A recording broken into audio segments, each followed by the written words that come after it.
செயலாளர் அண்ணன் எடப்பாடியார் அவர்கள் மக்களை காப்போம், தமிழகத்தை மீட்போம் என்று எழுச்சி பயணம் மேற்கொண்டு வருகிறார்கள். இங்கே நம்மை சந்தித்து திமுகவின் அவல நிலையை தோலுரித்து காட்ட வந்து கொண்டிருக்கிறார்கள். நமது கழகத்தின் நிரந்தர பொதுச் செயலாளர் அண்ணன் எடப்பாடியார் அண்ணன் எடப்பாடியார் அண்ணன் எடப்பாடியார் அண்ணன் எடப்பாடியார் ஆனா கொடி கொடி கொஞ்சம் இறக்கிருங்க, கொடி இறக்கிருங்க, ஆனா கொடி கொடி இறக்கிருங்க, ஆனா கொடி கொடி கொடி கொஞ்சம் இறக்கிருங்க தம்பி, கொடி கொடி இறக்குங்க, கொடி இறக்குங்க, கொடி கொடி கொடி இறக்குங்க, கொடி கொடி இறக்குங்க தம்பி, கொடி கொடி இறக்குங்கப்பா.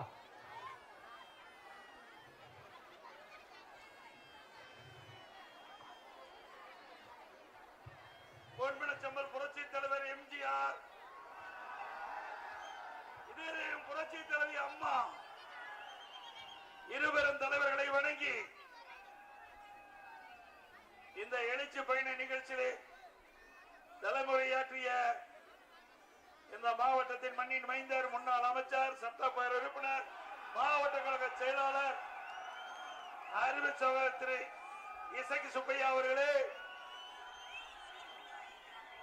நிகழ்ச்சியில் பங்கு பெற்றிருக்கின்ற முன்னாள் அமைச்சர் பெருமக்கள் திரு ஆர் பி உதயகுமார் அவர்களே, திரு ஆர் காமராஜ் அவர்களே, திரு டாக்டர் சி விஜயபாஸ்கர் அவர்களே, திரு கடம்பூர் ராஜ் அவர்களே, திரு தலவாய் சுந்தரம் அவர்களே, அறிவிச்சவர் திரு முருகையா பாண்டியன் அவர்களே, கழக அமைப்பு அவர்கள், செல்வமோதாஸ் பாண்டியன் எம்எல்ஏ அவர்களே, முன்னாள் எம்எல்ஏ அறிவிச்சவர் டாக்டர் வி சரவணன் அவர்களே,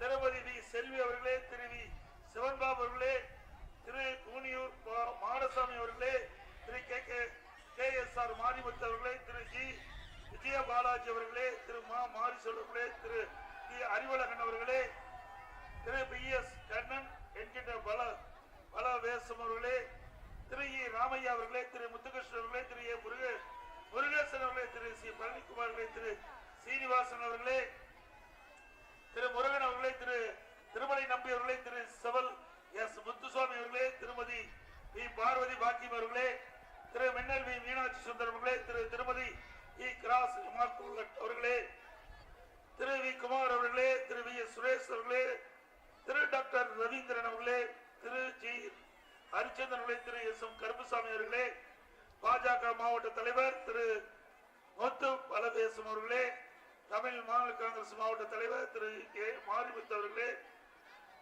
தமிழ்நாடு தேவர் பேரவை தலைவர் திரு முத்தையா தேவர் அவர்களே, தமிழக மக்கள் முன்னேற்ற கழகத்தைச் சேர்ந்த நிர்வாகிகளே, பார்வர்ட் பிளாக் கட்சியை சேர்ந்த நிர்வாகிகளே, இங்கே திரளாக குழுமிருக்கின்ற அனைத்து இந்திய அண்ணா திராவிட முன்னேற்ற கழகத்திலே பல்வேறு பொறுப்புகளை வைக்கின்ற நிர்வாகிகளே, நம்ம கூட்டணி கட்சியை சேர்ந்த நிர்வாகிகளே, தொண்டர்களே, கழக உடன்பிறப்புகளே, பெரியவர்களே, தாய்மார்களே, விவசாயிகளே, விவசாய தொழிலாளிகளே, மகளிரை சேர்ந்த சகோதரிகளே, தாளங்களே, ஊடக நண்பர்களே, பத்திரிகை நண்பர்களே, அத்தனை பேருக்கும் என்னுடைய முதற்கண் வணக்கம். தம்பி அப்படி இந்த கொடி கொஞ்சம் கீழே இருக்கப்பா, அப்பதான் அந்த படம் பிடிக்க முடியும். தயவுசெய்து கொடி இறக்கு, நம்ம அதிமுக கொடி இறக்குங்க, கொடி இறக்கு, பலூன கொஞ்சம் இறக்கு தம்பி, தள்ளி பிடிங்க, அந்த தொலைக்காட்சி நேரம் பிடிக்காத தள்ளி பிடிங்க. இந்த அம்பா சமுத்திரபுரம் நகரமே மக்கள் வெள்ளத்தில் மூழ்கி போயிட்டு, வர வழி இருபுறமும் மக்கள் வெள்ளம், அந்த வெள்ளத்துலதான் இந்த பேர் வந்து நீந்தி வந்து உங்களை சந்திக்குது. ஆக அம்பா சமுத்திரம் சட்டமன்ற தொகையில் இருக்கின்ற அத்தனை மக்களும் இங்கே அம்பா சமுத்திரம் நகரத்திலே குழுமி இன்றைக்கு எதிரிகள் அஞ்சுகின்ற அளவிற்கு, எதிரிகள் மிரளுகின்ற அளவிற்கு மிக பிரம்மாண்டமான மக்கள் வெள்ள நிகழ்ச்சி இன்றைக்கு நாம் பார்க்கின்றோம். இதுவே அடுத்த ஆண்டு நடைபெறுகின்ற சட்டமன்ற தேர்தலில் வெற்றிக்கு அறிகுறி. திராவிட முன்னேற்ற கழக தலைவர் எண்ணிக்கொண்டிருக்கின்றார். கூட்டணி பலம் அதுல வெற்றி பெற்றலான்னு ஒருபோது நடக்காது. திரு ஸ்டாலின் அவர்களே, அம்பா சமுத்திரம் நிகழ்ச்சியை நேரடியில பார்த்துக்கிட்டு இருப்பீங்க. எப்படி மக்கள் ஆரவாரம், மக்கள் முகத்திலே இருக்கின்ற எழுச்சி, இதுவே எங்களுடைய ஆட்சிக்கு அத்தாட்சி. திராவிட முன்னேற்ற கழகம் கனவு கண்டு கொண்டிருக்கின்றார் திராவிட முன்னேற்ற கழக தலைவர். இன்றைக்கு திராவிட முன்னேற்ற கழகம் ஆட்சிக்கு வந்து 50 மாத காலம் ஆகிறது. இந்த 50 மாத காலத்தில் தமிழ்நாட்டு மக்களுக்கு எந்த ஒரு பெரிய திட்டத்தையும் இதுவரை கொண்டு வந்தது கிடையாது. ஆக எல்லாமே ஒரு பேரை வைப்பாங்க, ஒரு ஷோ காட்டுவாங்க, அதோட முடிஞ்சு போச்சு. அதுதான் சாலை மாடல் அரசாங்கம். அதிமுகவை பொறுத்த வரைக்கும் மாண்புமிகு அம்மா தமிழகத்துடைய முதலமைச்சர் இருந்த காலத்திலும் சரி, அம்மா மறைவுக்கு பிறகு உங்களால் நான் முதலமைச்சர் இருந்த காலத்திலும் சரி நிறைய திட்டங்களை நிறைவேற்றி கிராமத்திலிருந்து நகரம் வரை மக்களுக்கு நன்மை கிடைச்சது. அப்படி ஒரு பொற்கால ஆட்சி அதிமுகவை நாங்கள் கொடுத்தோம். இன்னைக்கு மக்கள் ஒரு ஆட்சி நடைபெற்றுக் கொண்டிருக்கிறது. எங்கே பார்த்தாலும் கொலை, கொள்ளை, திருட்டு, வழிப்பறிவு, பாலியல் வன்கொடுமை நடக்காத நாளே அல்ல. சிந்திச்சு பாருங்க. இன்னைக்கு திருவள்ளூர் மாவட்டம் கும்மிடிப்பூண்டியில 20 நாள்ல 11 பாலியல் சீண்டார். அப்படின்னா இந்த ஆட்சியில சட்ட ஒழுங்கு எந்த அளவுக்கு சீர்கிட்டு என்பதை எண்ணி பார்க்க வேண்டும். சிறுமி முதல் பாட்டி வரை இன்றைக்கு பாதுகாப்பு இல்ல, உணர வேண்டும். அது மட்டுமல்ல, நான் டெல்டா மாவட்டத்துக்கு போனேன். திருவாரூர் மாவட்டம், நாகப்பட்டினம் மாவட்டம், மயிலாடுதுறை மாவட்டம், தஞ்சாவூர் மாவட்டம், புதுக்கோட்டை மாவட்டம் போன்ற மாவட்டத்துக்கு போகின்ற பொழுது அங்க இருக்கின்ற விவசாய பெருமக்கள் எல்லாம் குறிப்பிட்டாங்க, அதிமுக ஆட்சியில தொடக்க வேளாண் கூட்டு வங்கியில முறையா கடன் கிடைச்சது. இன்றைய தினம் சிவில் ஸ்கோர் என்ற ஒரு புதிய விதிகளை கொண்டு வந்து எங்களால் பயிர்க்கடன் பெற முடியல என்று உடனடியாக நான் திருச்சி வந்த பாரத பிரதமர்களை சந்தித்து மனு கொடுத்தேன். அடுத்த நாள இதற்கு தீர்வு கண்டு விட்டார்கள். இதுதான் அதிமுக ஆட்சியில இருந்தாலும் இல்லாவிட்டாலும் மக்கள் பிரச்சனை வருகின்ற பொழுது அதை தீர்க்கக்கூடிய அரசு முதலாக குரல் எடுப்பது அனைத்து இந்திய அண்ணா திராவிட முன்னேற்ற கட்சி. எங்களை பற்றி விமர்சனம் செய்வதை விட்டுவிட்டு உங்க கட்சியில என்ன நடக்குது என்பதை திரு முத்தரசன் பார்க்க வேண்டும். கொஞ்சம் கொஞ்சமா திமுக கம்யூனிஸ்ட் கட்சி விழுங்கி கொண்டிருக்கின்றது. கொஞ்சம் கொஞ்சமா கம்யூனிஸ்ட் கட்சிய திமுக விழுங்கி கொண்டிருக்கின்றது. நீங்கள் கட்சியை காப்பாற்ற பாருங்கள் என்று நேரத்தில் சுட்டிக்காட்ட கடமைப்பட்டிருக்கின்றேன். இன்றைக்கு நம்முடைய பகுதி கிராமம் நிறைந்த பகுதி, விவசாய தொழிலாளி, அப்படிப்பட்ட குடும்பத்தை சேர்ந்த மாணவ மாணவி இன்றைக்கு அரசு பள்ளியிலே படிக்கிறார்கள். அந்த அரசு பள்ளியில் படிக்கின்ற மாணவ செல்வங்கள் மருத்துவர் ஆக வேண்டும் என்று கனவு. ஆனால் அவர்களால் முடியவில்லை, பல்வேறு பிரச்சனையின் காரணமாக.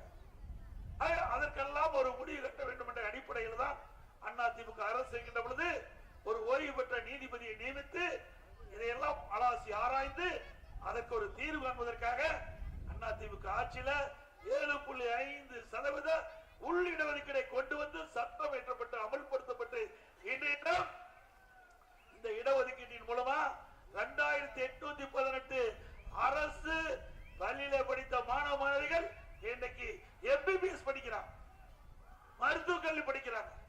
இதுதான் அதிமுக சாதனை. இப்படி இந்த இடஒதுக்கீட்டில் தேர்வு செஞ்ச மாணவ மாணவி ஏழை குடும்பத்தை சேர்ந்தவர். அவர் மருத்துவ கல்வி கட்டணம் செலுத்த இயலாத ஒரு சூழ்நிலை.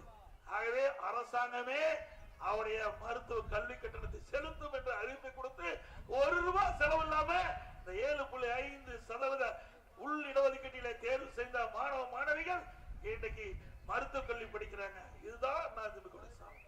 இப்படி ஒரு சாதனையாவது இந்த ஆட்சியில சொல்ல முடியுமா? சிந்திச்சு பாருங்க. இன்றைக்கு 2011க்கு முந்தி 2011 2021 வரை, 2021க்கு பிறகு 2021 இப்ப 25 வரை கம்பேர் பண்ணி பாருங்க, ஒப்பிட்டு பாருங்க. எந்த ஆட்சி சிறந்த ஆட்சி என்று அதிமுக ஆட்சி என்று பேரும் போற்றி புகழ்ந்தார்கள். அதிமுக ஆட்சி ஒரு பொற்கால ஆட்சி, 10 ஆண்டுகள் ஆட்சி. நாட்டு மக்கள், ஒடுக்கப்பட்ட மக்கள், தாழ்த்தப்பட்ட மக்கள் அத்தனை பேருக்கும் நிம்மதியாக வாழ்ந்த காலம் அதிமுக ஆட்சி காலம். அப்படியா இருக்கு? கிடையவே கிடையாது. நான் ஏற்கனவே பல இடத்துல நான் குறிப்பிட்டிருக்கிறேன். இந்த ஆட்சியில விலைவாசி விண்ணை முட்டிக்கிட்ட அளவுக்கு உயர்ந்து போய்விட்டது. இன்னைக்கு அரிசி விலை 2021 அதிமுக ஆட்சியில் இருந்த விலை இப்பொழுது 2025 திராவிட முன்னேற்ற கழக ஆட்சியில அரிசி விலை 40% உயர்ந்திருக்கு. 40% உயர்ந்திருக்குது.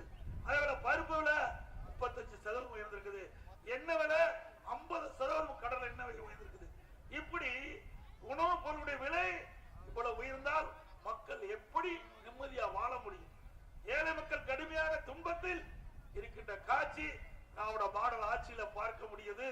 இதற்கெல்லாம் முழு கட்டுகின்ற தேர்தல் 2026 சட்டமன்ற தேர்தல். சிந்திச்சு பாருங்க. அது மட்டுமல்ல, கொரோனா காலம், இன்றைக்கு கொரோனா காலம் ஒரு கடுமையான சோதனையான காலம். ஓராண்டு காலம் மக்களுக்கு வேலை வாய்ப்பு இல்லை. அப்ப கூட விலைவாசி உயராம பார்த்துக்கிட்டோம். அதிமுக ஆட்சியில விலைவாசி உயராமல பார்த்துக்கிட்டோம். அப்படி கொரோனா காலம் ஒரு மோசமான காலகட்டத்தில் கூட விலை மதிக்க முடியாத உயிரை காப்பாற்றிய அரசாங்கம் அதிமுக அரசாங்கம் என்பதை நேரத்தில் சுட்டிக்காட்ட வெளியிட்டு, இந்தியாவிலேயே கொரோனா வைரஸ் பரவலை தடுப்பதிலே முதல் மாநிலம் பாரத பிரதமர் இந்தியாவில் இருக்கின்ற அனைத்து முதலமைச்சருடைய காணொலி காட்சி மூலமாக ஆலோசனை கூட்டம் நடத்தினார்கள். அப்பொழுது தெரிவித்தார்கள், தமிழ்நாட்டை பின்பற்றுங்கள். தமிழ்நாடு அரசு கொரோனா வைரஸ் பரவலை தடுத்து விலை மதிக்க முடியாத உயிரை காப்பாற்றிய அரசாங்கம் அதிமுக அரசாங்கம், அதை பின்பற்றுங்கள் என்று நாட்டுடைய பிரதமர் எங்களுக்கு பாராட்டினார். அப்படி சிறப்பான ஆட்சி கொடுத்த அரசாங்கம் அதிமுக அரசாங்கம். அதோட இன்றைக்கு திரு ஸ்டாலின் குடும்பம் என்ன? வாரிசு அரசியல், குடும்ப அரசியல், மன்னர் ஆட்சி. அது கட்சி அல்ல, அது ஒரு கார்பரேட் கம்பெனி. கம்பெனியில தான் வரவு செலவு லாப நஷ்டம் பார்ப்பாங்க. அது மாதிரி திரு கருணாநிதி அந்த குடும்பத்தை சேர்ந்தவர்கள் ஒரு கம்பெனி நடத்திட்டு இருக்காங்க. திமுக என்ற கட்சி வச்சு கம்பெனி நடத்திட்டு இருக்காங்க. அந்த கம்பெனியில திரு கருணாநிதி இருந்தார். அதுக்கு பிறகு அவருடைய வாரிசு திரு ஸ்டாலின் இருந்தார். அதுக்கு பிறகு உதயநிதி வந்திருக்கிறார். அவர் என்ன திமுகவுக்காக கஷ்டப்பட்டு உழைத்தார். திமுகவுக்காக பல பேர் கஷ்டப்பட்டு உழைத்தவர்கள் ஏராளமான பேர் இருக்கிறார். அவர்களெல்லாம் துணை முதலமைச்சர் பதவி கிடையாது.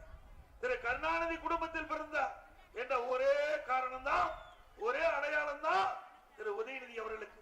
அவரை திரு ஸ்டாலின் எம்எல்ஏ ஆக்கினாரு, பிறகு அமைச்சராக்கினாரு, இப்ப துணை முதலமைச்சர் ஆக்கிறார். ஆக ஸ்டாலின் அவர்களே, இனி இது நடக்காது. வாரிசு அரசியலுக்கு முற்றுப்புள்ளி வைக்க மக்கள் துணிந்து விட்டார்கள். இந்த தேர்தலோட திரு கருணாநிதி குடும்பத்தை சேர்ந்தவர்கள் எவரும் இனி தமிழ்நாட்டில் பதவிக்கு வர முடியாது. மக்கள் விழித்துக் கொண்டார்கள்.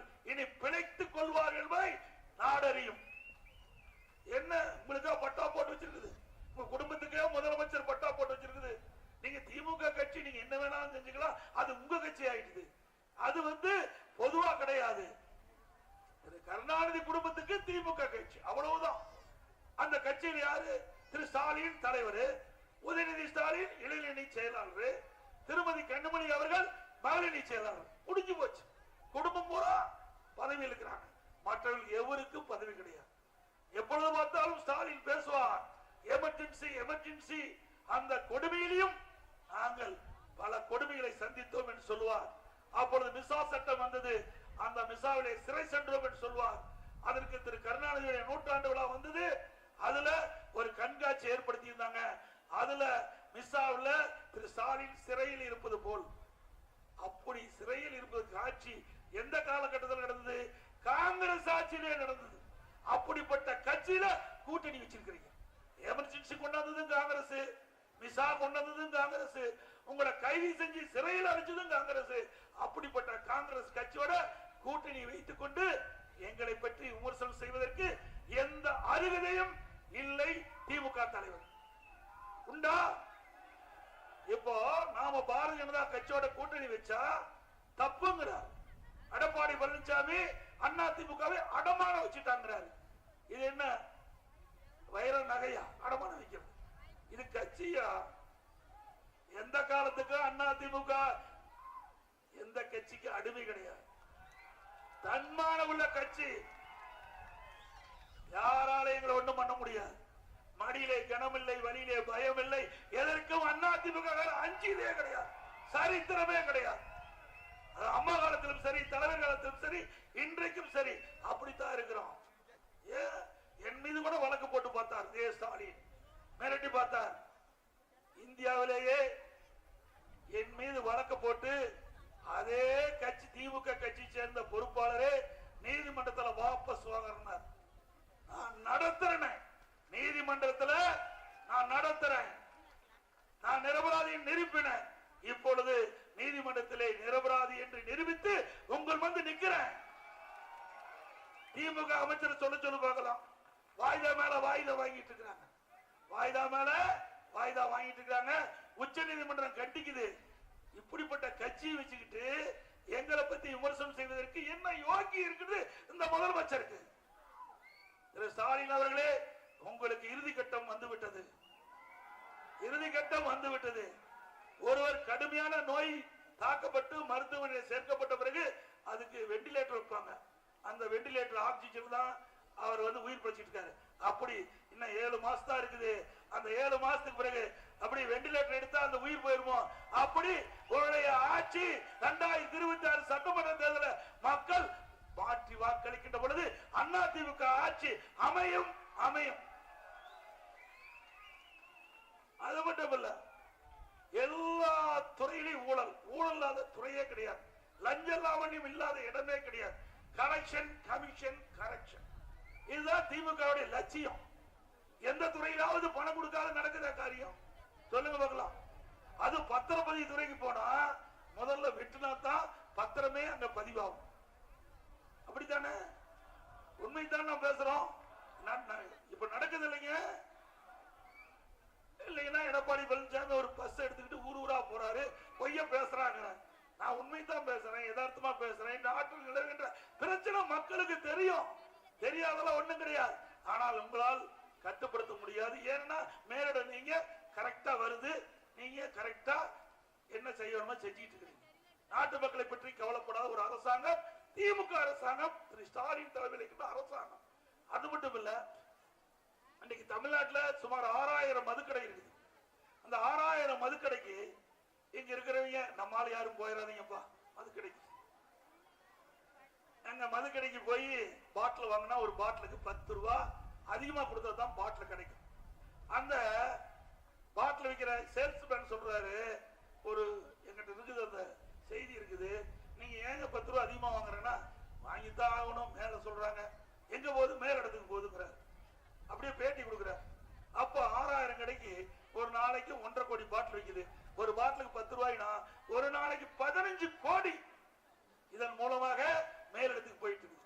வருஷத்துக்கு 450 கோடி இந்த பிராந்தி கடையில் இருந்து மட்டும் 10 ரூபாய் ஒரு பாட்டிலுக்கு வாங்குறதுனால மேலிடத்துக்கு போது. வருஷத்துக்கு 5400 கோடி. அப்படின்னா 4 வருஷத்துக்கு எத்தனாயிரம் கோடி மேலிடத்துக்கு போகுது என்பதை மக்கள் அறிந்து கொள்ள வேண்டும். இப்படிப்பட்ட ஆட்சி தேவையா? ஊழல் இருந்த ஆட்சி வேணுங்களா? அது மட்டும் இல்ல, ஒரு சதுரங்க வேட்டைங்கிற படம்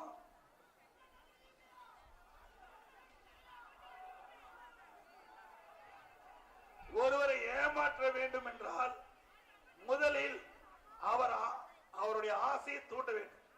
ஒருவரை ஏமாற்ற வேண்டும் என்றால் முதலில் அவருடைய ஆசையை தூண்ட வேண்டும். அதுபோல தமிழ்நாட்டு மக்களை ஏமாற்றுவதற்காக திரு ஸ்டாலின் அவர்கள் 2021 சட்டமன்ற பொதுத் தேர்தலின் போது 525 அறிவிப்புகளை வெளியிட்டு மக்களை ஏமாற்றி மக்களுக்கு கவர்ச்சிகரமாக பேசி ஆசையை தூண்டி ஆட்சிக்கு வந்த முதலமைச்சர் இன்றைய முதலமைச்சர் ஸ்டாலின். 525 அறிவிப்புகளை 98% நிறைவேற்றப்பட்டு விட்டார். உண்மையா? இன்னைக்கு பெண்கள் இருக்கிறாங்க, அதுல 525 அறிவிப்புகளை ஒரு சிலவற்றை இந்த நேரத்தில் சொல்றேன். இன்னைக்கு 100 நாள் வேலை திட்டம் 180 நாளா உயர்த்தினாங்களாமா? நல்லா சத்தமா சொல்லுங்கம்மா. 100 நாள் வேலை திட்டத்தை 150 நாளாக உயர்த்தப்படும் சொன்னாங்க. உயர்த்திருக்காங்களா? அந்த 100 நாள் வேலை திட்டத்தில் பணிபுரிகின்ற அந்த ஊழியருக்கு சம்பளம் உயர்த்தப்படுதா சொன்னாங்க. உயர்த்தினாங்களா? ஏற்கனவே 100 நாள் வேலை திட்டம் சுருங்கி 50 நாள் ஆகி போச்சு. இந்த 100 நாள் வேலை திட்டத்தில் பணிபுரிந்த ஊழியருக்கு சம்பளம் கொடுக்க முடியல. மத்திய அரசு மீது பழி போட்டு இருந்தார். நான் மத்திய அமைச்சரை டெல்லிக்கு சென்று சந்தித்து இந்த ஏழை மக்களுக்கு உரிய நிதியை வழங்க வேண்டும் என்று கேட்டுக்கொண்டதற்கு முதல் கட்டமாக 2999 கோடி அவர்கள் விடுவிச்சு இந்த ஏழை மக்களுக்கு கிடைக்க வேண்டிய ஊதியத்தை கிடைக்க செய்த கட்சி அதிமுக கட்சி. அதே போல மாதந்தோறும் கேஸ் சிலிண்டருக்கு 100 ரூபாய் மானியம் கொடுக்கறாங்களாமா? இல்ல. ரேஷன் கடையில மாதந்தோறும் 1 கிலோக்கு மேல 2 கிலோ சக்கரை கொடுக்கறாங்களா? இளைஞர்கள் மாணவர்கள் அவர்கள் கல்விக்காக வங்கியில் வாங்கிய கடன் ரத்து பண்ணிட்டாங்களா? அனைத்து இந்திய அண்ணா திராவிட முன்னேற்ற கழக ஆட்சி இருக்கின்ற பொழுது கொரோனா காலம் 12 மாசம் வேலை கிடையாது. அந்த காலகட்டத்தில் ரேஷன் கடையில மக்களுக்கு விலையெல்லாம் அரிசி கொடுத்தோம், பருப்பு கொடுத்தோம், என்ன கொடுத்தோம், சக்கரை கொடுத்தோம். கொடுத்துமா இல்லையா? ஒரு வருஷம் ரேஷன் கடையில் கொடுத்தோம் இல்லைங்க அண்ணா திமுக ஆட்சியில. வேற எந்த ஆட்சியிலும் இப்படி கொடுக்கவில்லை. ஏழை மக்கள் பாதிக்கப்படுகின்ற பொழுது அந்த பாதிப்பிலிருந்து ஏழைகளை மீட்டெடுப்பதற்காக அண்ணா திமுக ஆட்சியில ஓராண்டு வேலை இல்லாத அந்த கொரோனா காலத்தில் இருந்த மக்களுக்கு அண்ணா திமுக ஆட்சியில இந்த அத்தியாவசிய உணவுப் பொருட்கள் வழங்கிய ஒரே அரசாங்கம் அண்ணா திமுக அரசாங்கம். அது மட்டுமல்ல, அந்த கொரோனா காலத்துல கர்ப்பிணி தாய்மார்களுக்கு, மாற்றுத்திறனாளிகளுக்கு, முதியோர்களுக்கு சுட சுட 7 லட்சம் பேருக்கு தினந்தோறும் ஒரு வருஷம் உணவளித்த ஒரே அரசாங்கம் இந்தியாவில் அண்ணா திமுக அரசாங்கம். இப்படி ஏராளமான திட்டங்களை கொண்டாந்து நிறைவேற்றிய அரசாங்கம். அது மட்டுமல்ல, அந்த காலத்துல பள்ளிகள் எல்லாம் மூடப்பட்டு விட்டன, கல்லூரிகள் மூடப்பட்டு விட்டன. ஓராண்டு மாணவர்கள் படிப்பு பாதிக்கப்பட்டு விட்டது. மாணவர்கள் மன உளைச்சல் இருந்தாங்க. அதை எங்களிடத்திலே தெரிவிக்கப்பட்டவுடன் அதிகாரியிடத்திலே கலந்து பேசி அந்த கொரோனா காலத்தில் பள்ளியில் படித்த மாணவர்களுக்கு ஆல் பாஸ் போட்டோம். கல்லூரியில் படித்த மாணவர்களுக்கு ஆன்லைன் வகுப்பு நடத்தி ஆன்லைனிலே தேர்வு எழுத வச்சு அவர்களும் நினைத்த மாதிரி அவர்கள் வெற்றி பெற்று பட்டப்படி படிச்சார். இது அண்ணா திமுக ஆட்சியுடைய வரலாறு. இப்படி ஒரு வரலாறாவது திமுக ஆட்சியில பார்க்க முடியுமா? பார்க்க முடியுங்களா?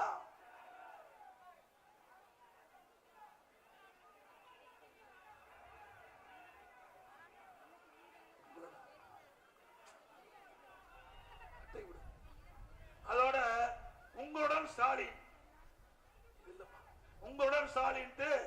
ஒரு 46 பிரச்சனை மக்களுக்கு இருக்குது. இப்பதான் நம்முடைய முதலமைச்சருக்கு நாட்டு மக்களை பற்றி கவலைப்பட்டிருக்கார். 46 பிரச்சனை இருப்பதாக ஒரு இது மாதிரி விளம்பரத்தால் அடிச்சு வீடு வீடா அதிகாரி வந்து உங்களை அணுகி உங்களுக்கு என்ன பிரச்சனை இருக்குது அப்படின்னு கேட்டு சம்பந்தப்பட்ட துறை அதிகாரி கொடுத்து அந்த பிரச்சனை தீர்ப்பாராம். இது நடக்கிற காரியமா? நான் சொன்ன மாதிரி இந்த ஆட்சிக்கு வெண்டிலேட்டர் வச்சுட்டாங்க. எப்ப போகும்னே தெரியாது, எப்போ போகணும் தெரியாது. இன்னும் 7 மாசம் தான் இருக்குது. 7 மாசத்துல எப்படி இந்த பிரச்சனை தீர்க்க முடியும்? இந்த முதலமைச்சரே நாட்டு மக்களுக்கு 46 பிரச்சனை இருப்பது என்று ஒத்துக்கிட்டார். அப்படி 4 ஆண்டு காலமாக இந்த பிரச்சனை ஏன் தீர்க்கு? இதான் மக்கள் கேள்வி கேட்கிறாங்க.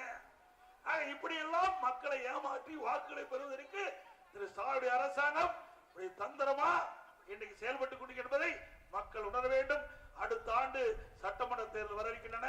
அதனால்தான் இந்த ஸ்டாலின் இப்படி ஒரு பெயரை வச்சு உங்களுடன் ஸ்டாலின் என்று ஒரு பெயரை வச்சு விளம்பரப்படுத்தி மக்களை ஏமாற்றுகிறார். அப்புறம் இன்னொன்னு, நலன் காக்கும் ஸ்டாலின், நலன் காக்கும் ஸ்டாலின். யாரு உனக்கே நலன் காக்க முடியல, நாட்டு மக்களை காக்க. நீங்களே ஆஸ்பத்திரி போயிட்டு இருக்கிறீங்க, முதல்ல உங்க உடம்ப பாத்துக்க. மக்களுடைய உடம்பெல்லாம் பாக்குறதுக்கு நாங்க ஏற்கனவே பல வழிகளை செஞ்சோம், அத்தனையும் மூடிட்டீங்க. அம்மா மினிக்கில் கொண்டாந்தோம், மூடுறது திமுக தானே. இன்னைக்கு ஏழை மக்கள் நிறைந்த பகுதியில அம்மா மினிக்கிளிக்கு நாங்க திறந்தோம். அதுல என்ன அரசியல் வேண்டியது? அந்த பகுதியில ஒரு எம்பிபிஎஸ் டாக்டர், ஒரு செவிலியர், ஒரு மருத்துவ உதவியாளர் நியமிக்கப்பட்டு அந்த பகுதியில் யாராவது நோய்வாய்ப்பட்ட உடனே அம்மா மினிக்கிளிக்கு சென்று சிகிச்சை பெறுவாங்க. இப்படிப்பட்ட அற்புதமான திட்டத்தை மூடிய அரசாங்கம் திமுக அரசாங்கம். சரி, இது நலன் காக்கும் திட்டம் அறிவிச்சிருக்கீங்க. ஒரு நாளைக்கு வருவாங்க, முகாம் நடத்துவாங்க, போயிடுவாங்க. ஒரு 15 நாள் கழிச்சு உடம்புல சரியில்லைன்னா அவங்க எங்க போவாங்க? கேட்கற கேள்வி கரெக்ட் தானுங்க? நான் சொல்றது சரிதானே? ஏன்னா நாளைக்கு பத்திரிகையில போடுவார் ஸ்டாலின், அதனாலதான் கேட்கிறேன். நீ 15 நாள் கழிச்சா மறுபடியும் அவருக்கு உடம்புல சரியில்லைன்னா அவர் எங்க போவார்? அதற்காகத்தான் அம்மா மினிக்கிளிக்கு திறந்தோம். அது அங்கேயே செயல்படும். அப்படி ஏதாவது அவருக்கு உடல்நிலை சரியில்லைன்றால் உடனே அம்மா மினிக்கு சென்று சிகிச்சை பெற்றுக்கலாம். இது அதிமுக திட்டம். 2000 அம்மா மில்லிக்கு மூடிட்டாங்க. மீண்டும் அனைத்து இந்திய அண்ணா திராவிட முன்னேற்ற கழக அரசு அமையும். 2000க்கு பதிலா 4000 அம்மா மில்லிகளை கொண்டாடுவோம். நீ 2000 தானே மூடுன, நாங்க 4000 கொண்டாடுறோம். மக்களுக்கு தொடர்ந்து சிகிச்சை கொடுப்போம். எந்த இடத்துல மக்கள் பாதிச்சாலும் அந்த பாதிக்கப்பட்ட இடத்திலேயே உடனுக்குடன் மருத்துவ சிகிச்சை செய்வதற்காக 416 நடமாடும் குழு, நடமாடும் மருத்துவ குழு 416 நடமாடும் மருத்துவ குழு அமைக்கப்பட்ட ஒரே அரசாங்கம் அதிமுக அரசாங்கம். இல்ல எந்த ஒரு பகுதியில இன்னைக்கு மக்கள் ஏதாவது பாதிக்கப்பட்டா இந்த நடமாட மருத்துவ குழு சென்று அங்க மருத்துவ செய்யும்.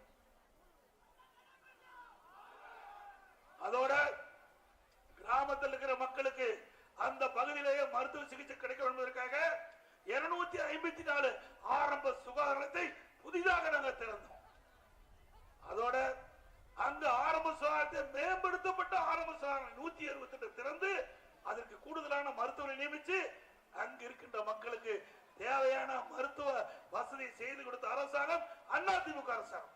இதையெல்லாம் மறைச்சு இன்னைக்கு நலன் காக்கும் ஸ்டாலின் திட்டம் எங்க எவ்வளவு பெரிய திட்டத்தை நாங்க கொண்டு வந்திருக்கிறோம். இதையெல்லாம் மறைச்சு மக்களை ஏமாற்றி தினம் புதுசா ஒரு பேரை வச்சு ஒரு போட்டோ ஷூட் எடுத்து பத்திரிகையில போட்டு விளம்பரம் தர அரசு தேவையா? மக்களை ஏமாற்றுகிற அரசு தொடர வேண்டுமா? அதே போல இந்த பகுதி ஏழை மக்கள் வசிக்கின்ற பகுதி. இந்த அம்பாசமுத்திரம் சட்டமன்ற தொகுதியில ஏழை விவசாயிகள் தாழ்த்தப்பட்ட மக்கள் அதிகமாக வசிக்கிறாங்க. அதுல வீட்டு மனை இருந்தா அந்த வீட்டு மனையில் இருக்கின்ற ஏழை மக்களுக்கும் ஏழை தாழ்த்தப்பட்ட மக்களுக்கும் காங்கிரீட் வீடுகள் அற்புதமாக கட்டி கொடுக்கப்படும்.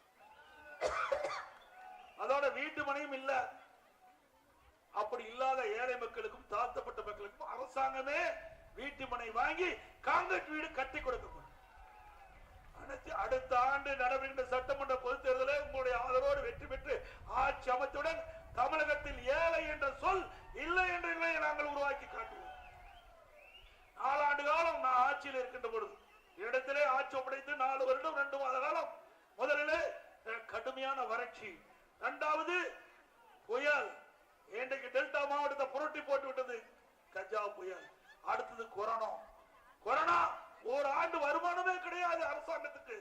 அப்படிப்பட்ட காலகட்டத்தில் கூட ஒரு சிறப்பான ஆட்சி கொடுத்த ஒரே அரசாங்கம் அதிமுக அரசாங்கம். உங்களுக்கு என்ன கஷ்டம்? 4 வருஷம் முடிஞ்சு போச்சு, 50 மாத காலம் முடிஞ்சு போச்சு. என்ன கொரோனா வந்ததா? நாங்க தான் கொரோனா காலத்துல எல்லாம் ஏற்பாடு செஞ்சு வச்சுட்டு போயிட்டோம். இன்னைக்கு புயல் வந்ததா? ஒண்ணுமே கிடையாது. விலைவாசி ஏறிச்சு போச்சு. இன்றைக்கு கடன் வாங்கி இருக்காரு, எல்லாத்துக்கும் கடன் ஆக்கிட்டார் நம்மளையெல்லாம். என்னோட கூட நீங்க அத்தனை பேரும் கடன் ஆகிட்டாரா? 4,38,000 கோடி இன்றைய நிலவரப்படி 4,38,000 கோடி இந்த திமுக ஆட்சி வந்த பிறகு கடன் வாங்கி சிந்திச்சு பாருங்க. 75 ஆண்டு காலம் முதல்ல காங்கிரஸ் ஆட்சி, அப்புறம் திமுக, அதிமுக மாறி மாறி தமிழ்நாட்டை 75 ஆண்டு காலம் ஆட்சி புரிந்த காலத்துல 2021 வரை தமிழ்நாட்டுடைய கடன் 5,18,000 கோடி. திராவிட முன்னேற்ற கழகம் 2021 பொறுப்பேற்ற பிறகு 4 ஆண்டுல 4,38,000 கோடி கடன். இந்த ஆண்டு 25-26 1 லட்சம் கோடி கடன் வாங்க போறாங்க. ஆக மொத்தம் திராவிட முன்னேற்ற கழகம் 2001 2026 வரை 5 ஆண்டு காலத்தில் 5,38,000 கோடி கடன் வாங்கி நாட்டு மக்களை கடன்காரனாக்குனதுதான் இந்த ஆட்சியுடைய சாதனை, வேற ஒண்ணும் கிடையாது. சரி, கடன் வாங்குறீங்க, என்ன திட்டத்தை கொண்டாந்தீங்க? எந்த திட்டமும் கொண்டாடல.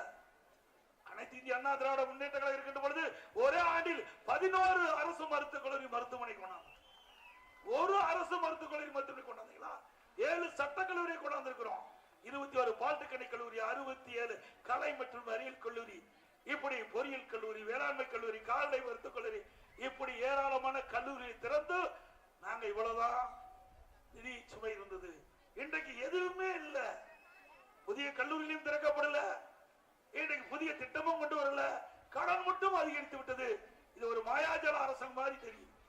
அரசாங்கம் மாயாஜால அரசாங்கம் மாதிரி தெரியுது. நிதி அதிகமா வருது. அண்ணா திமுக ஆட்சி விட திமுக ஆட்சியில 1,36,000 கோடி கூடுதல் வருமானம். ஒரு பக்கம் கூடுதல் வருமானம், ஒரு பக்கம் கடன் அதிகம் இருக்கிறீங்க. நாட்டு மக்களுக்கு எந்த திட்டமும் இல்ல. இப்படிப்பட்ட ஆட்சி தொடர வேண்டுமா? 2026 சட்டமன்ற பொதுத் தேர்தலே அனைத்து இந்திய அண்ணா திராவிட முன்னேற்ற கழகத்தின் சார்பாக, நம்முடைய கூட்டணி கட்சியின் சார்பாக நிறுத்தப்படுகின்ற வேட்பாளரை வெற்றி பெற செய்ய வேண்டுமாய் இருக்கிறோம் உங்களை வேண்டி கேட்டு, இன்றைக்கு அனைத்து இந்திய அண்ணா திராவிட முன்னேற்ற கழக ஆட்சி இருக்கின்ற பொழுது இந்த தென்காசி மாவட்டத்தில் ஜோகோ மென்பொருள் நிறுவனம் 2011 இதயம் புரட்சி தலைவி அம்மா இருக்கின்ற பொழுது அதற்கு அனுமதி கொடுத்து அந்த நிறுவனம் தொடங்கப்பட்டு இன்றைய தினம் அந்த நிறுவனத்தில் 1100 பேர் பணிபுரிகிறாங்க. அந்த தென்காசி மாவட்டத்தில் இருக்கின்ற பல கிராமத்தில் இருக்கின்ற பெண்கள், ஆண்கள், நம்முடைய மாணவர்கள், மாணவிகள் எல்லாம் இன்றைக்கு அந்த நிறுவனத்தில் பணி புரியக்கூடிய சூழ்நிலை நாங்கள் உருவாக்கி தந்திருக்கோம் என்ற பெருமையோடு இந்த நேரத்தில் தெரிவித்து, அனைத்து இந்திய அண்ணா திராவிட முன்னேற்ற கழக அரசு உங்களுடைய அரசு, அனைத்து இந்திய அண்ணா திராவிட முன்னேற்ற கழக கட்சி உங்களுடைய கட்சி, மக்களுடைய கட்சி, மக்களுடைய எண்ணத்திற்கு ஏற்ப அண்ணா திமுக அரசு செயல்படும் எதிர்காலத்தில் என்பதை நேரத்தில் நிறைவு கூர்ந்து, மக்களை காப்போம், தமிழகத்தை மீட்போம்,